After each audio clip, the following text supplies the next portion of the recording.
네, 안녕하십니까. 정종채 변호사입니다. 오늘은 최근 구속으로 사회적 무리를 빚은 김호중 사건에 대해서 살펴보도록 하겠습니다. 뭐 제가 보기에는 이 사건은 뭐랄까요? 결론적으로 말씀드린다면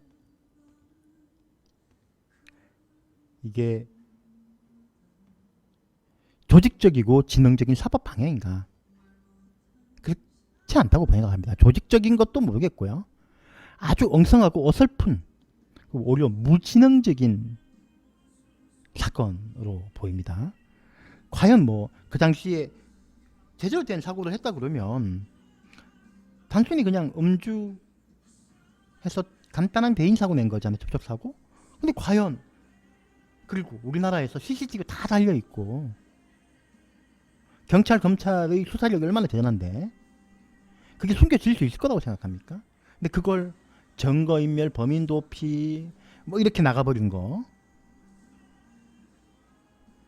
그거 완전 무지능이죠. 무지능이라고 봅니다. 아마 평소 성향, 그 다음 콘서트로 인한 압박, 그리고 매장되는 사회적 분위기, 그 큰 위약금 등으로 아마 공황장애가 아니고요, 일시적으로 마구니가 관계자들한테 뛴 것 같아요. 과연 이 대처를 소속사 대표가 먼저 제안했는지 아니면 김호중이가 제안했는지, 이게 아마 이 재책에서 큰 이제 앞으로 재판에서 문제가 될 텐데요. 이 마구니가 꼈으면 검부장이 출동을 해가지고 혼을 내줘야 되는데 그러진 않고 법원에서 3인이 구속됐죠. 3인이 구속됐습니다. 우리나라에서 한번 구속이 되고 난 다음에요, 경찰에서는 10일, 검찰에서 10일, 그 다음에 재판은 20일, 2개월인데 두 번 연장할 수 있기 때문에 보통 다 연장하거든요. 보석이 되지 않는 이상 7개월 동안 감옥에 있으면서 재판을 받게 됩니다. 제가 보기에는 앞으로 좀 이따가 법적인 문제를 설명드리겠지만, 이 정도면 지금 이 사람들이 잘못한 형사사법, 우롱, 검경 우롱, 이런 거에 대한 죄값은 충분히 치렀고 사회적으로도 경고가 됐다고 봅니다. 그래서 재판에서는 집행유예가 나오지 않을까. 그리고 아마 변호사가 잘 변론하면 중간에 보석도 오히려 한번 노려볼 수 있다라고 하는 게 제 생각이고요. 이게 크게 뭐 정말 그 사회적으로 엄청난 죄를 지은 게 아니기 때문에 저는 뭐 이거에 대해서 엄벌을 쳐야 된다 생각하지 않고요. 그러니까 아마 그렇게 되지 않을 겁니다. 제가 법을 가지고 하나하나 설명드리겠지만 이미 지금 3명의 구속, 아마 7개월 동안 구속 재판 받을 텐데요. 이 정도면 뭐 죄값으로 차고 넘친다라고 생각이 됩니다. 이제 법으로 들어가서 보겠습니다. 예상되는 거요. 도로교통법 음주운전. 이거 제가 보기에는 기소 안 되고 무죄 될 겁니다. 뭐냐면 기본적으로 음주운전을 김호중이 인정하고 있죠. 자기는 소주 한 잔 먹었다고 하고, 언론에서는 심하면 3병도 먹었을 것이다 라고 하는데요. 다만 우리나라 도로교통법에서는 음주운전죄는 알코올 농도 0.03%에서 0.08, 0.08에서 0.03 뭐 이렇게, 그 다음 0.05 이상 뭐 그러니까 그 알코올 농도별로 처벌하게 돼 있어요. 알코올 농도에 대한 입증 책임 누가 있다? 검사한테 있죠. 이거 입증 안 됩니다. 지금 알코올 농도를 알 수 있는, 지금 자구적으로 알 수 있는 방법이 없어요. 물론 이건 다 김호중과 김호중 소속사에서 만든 결과이긴 하지만 그건 나중에 증거인멸이나 범인 도피 은닉죄로 처벌받을 별도의 문제고, 음주운전 자체는 처벌할 수 없습니다. 업무상 과실치사상, 이것도 도로사고 특례법상 음주운전이 입증돼야지만 처벌되는 거라서 이것도 어렵습니다.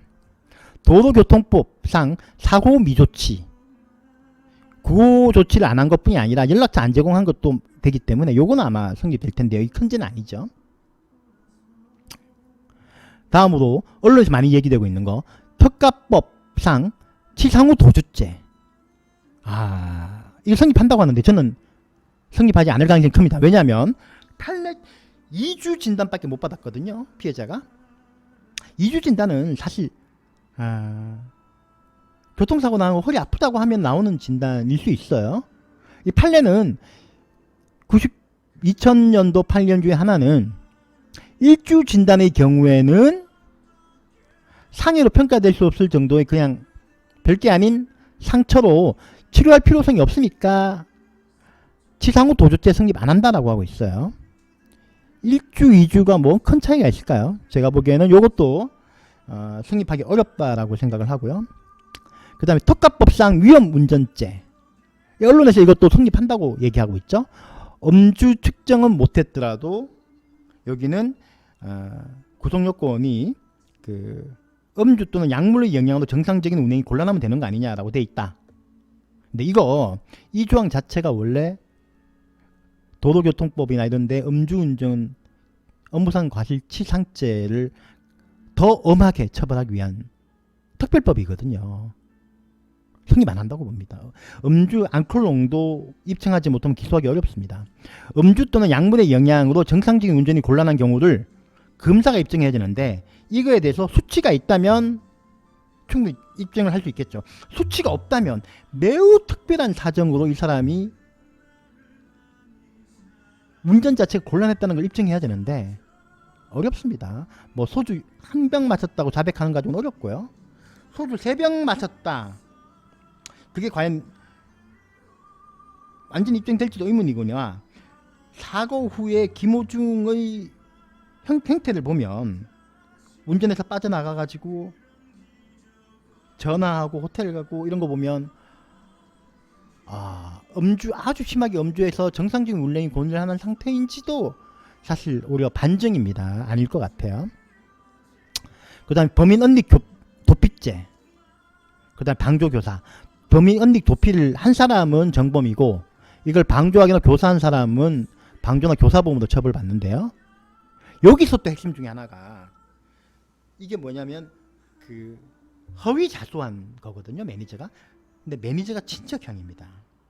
우리 형법에 보면 범인 은닉 도피나 증거인멸은 친척의 경우에는 친척이 저지른 경우에는 처벌하지 않는다고 돼 있어요. 이 친척의 의미는 8촌 이내의 혈족 또는 4촌 이내의 인척인데 친척형이 요 범위에 들어간다 그러면 그 친척형이 허위 자수한 것 자체는 범인 은닉 도피죄가 되지 않습니다. 그 정범이 처벌되지 않을 때 교사나 방조도 일반적으로 처벌하지 않아요. 논란은 있지만. 그래서 이것도 어렵게 되겠죠. 근데 증거인멸, 교사 방조. 증거인멸이라고 하는 게 뭡니까? 여기서 얘기하고 있는 여러 가지 있지만 대표적인 게 블랙박스 메모리 카드를 본부장이 꿀꺽 삼켰다고 하는 거죠. 이게 증거인멸이라는 건데 물론 뭐 어떤 분들은 이런 걸 가지고 뭐 불량식품 섭취죄 뭐 이런 그런 건 없고요. 먹어도 되죠. 본인이 뭐 먹어도 됩니다. 뭐 자기가 소화시킬 수 있는 건 다 먹으면 됩니다. 그 자기가 책임지는 거 아닙니까? 근데 어쨌든 간에 메모리 카드를 먹어버렸기 때문에 은닉이 된 거죠. 근데 여기에 대해서 김호중이 관여를 했는지 관여하지 않으면 김호중은 책임 없죠. 원래 증거인멸은 본인이 자기 증거인멸한 거는 죄가 되지 않고요. 하지만 본인이 다른 사람한테 내 증거를 인멸해 달라고 시키면 교사고 인멸하도록 도와주거나 놔두면 그건 방조가 되는 겁니다. 근데 여기서 지금 김호중은 자기가 관여한 적이 없다고 하고 있는데요. 일단 처음에 그 막내 매니저한테 김호중이 직접 네가 나가서 운전했다고 해라라고 말하고 이런 거 보면 제가 보기에는 증거인멸도 상당히 어쨌든 적극적으로 관여했을 가능성이 크다라고 생각이 됩니다. 그래서 요거는 뭐 성립할 수 있겠다라는 생각이네요. 다음으로 위계에 의한 공무집행 방해. 이거 저는 성립하기 어렵다고 봅니다. 왜냐하면 우리 판례가 이걸 거의 인정 안 해요. 수사기관은 증거 수집, 조사할 권리와 의무가 있고요. 수사하는 게 역할이잖아요. 수사에서 당연히 허위 진술하는 거 충분히 예견되는 거기 때문에 단순한 허위 진술만으로는 성립하지 않고 적극적으로 조사를 조작하고 충실히 수사해도 못 받길 정도로 만들었어야지만 위계에 의한 공무집행 방해가 성립하는데 이번 경우의 허위 자백, 허위 자수 정도 가지고는 어렵지 않을까 생각이 되고요. 그러니까 본질은 결국은 사고 미조치, 증거 인멸 방조 교사 정도가 성립할 거고요. 이건 뭐 죄는 그렇다고 치고요. 이런 유의 사안이 꽤 있더라고요. 예를 들면 음주 대인 사고 내고 난 다음에 운전자 바꿔치기 하는 거거든요. 이 경우에 사망이나 중상해가 아닌 이상은 구속되는 일도 별로 없고 실형도 거의 없어요. 이 사람이 유명인이고 이게 너무 사법 질서 방해에 대한 상황으로 번지니까 대중한테 경각심을 일으키기 위해서 3명이 구속이 된 상황이지, 이게 만약 일반인이었다 그러면 구속 안 됐을 가능성이 큰 사건입니다. 본질적으로 큰 죄가 아니라고 보는 거죠, 저는. MSG, 언론에 뿌려진 MSG 이런 거 빼고요. 김호중의 스타성 빼고요. 그 다음에 콘서트 뭐 이런 거 빼고 나면 그렇다는 거죠. 물론 앞으로 김호중은 이제 그 소속사는 콘서트, 취소된 콘서트와 관련해서 지루한 또 손해배상 계약 위반 및 손해배상 사건을 또 진행해야 될 거고, 아마 상당 부분 알거지가 될 겁니다. 광고료에 대한 위약금도 그렇고. 그래서 그 정도면 저는 충분히 제값을 치렀다고 생각을 하고요. 그래서 앞으로 저는